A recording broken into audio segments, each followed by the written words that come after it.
The experience of watching a movie in a movie theater was not new by the mid-60s. It was actually a couple generations old by that point.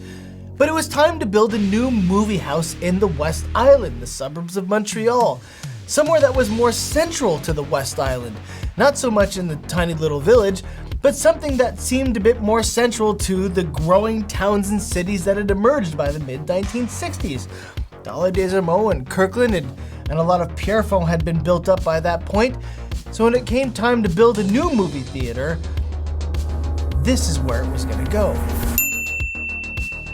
Dollard was developing rapidly, the T-Can opened up, Fairview celebrated its first birthday. All this was looking very attractive to famous players. And so they chose a spot that benefited all of these new resources. They chose the southwestern corner of the Fairview parking lot. It was a small white building with a red neon sign that said Cinemas. Some of the characteristics were staggered seats, soft carpeting, but what was most striking about this new movie house was the sound system.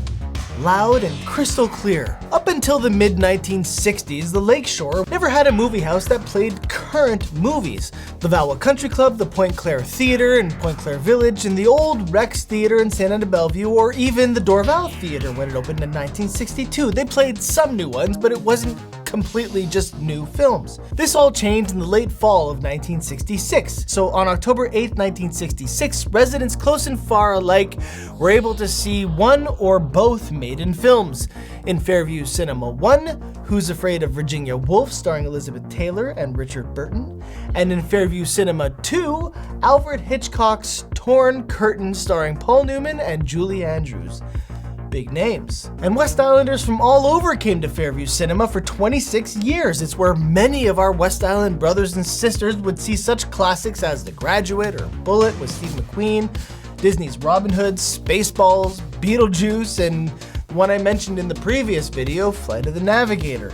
And many, many, many, many, many more. Until it finally closed down May of 1992, where it didn't go out of business. It simply relocated and expanded on Hymas, and they called it Famous Players 8. Now that's where the story is probably very familiar for most of you. You see, West Island was growing in population still, and they needed way more theaters than just 2. They needed 8.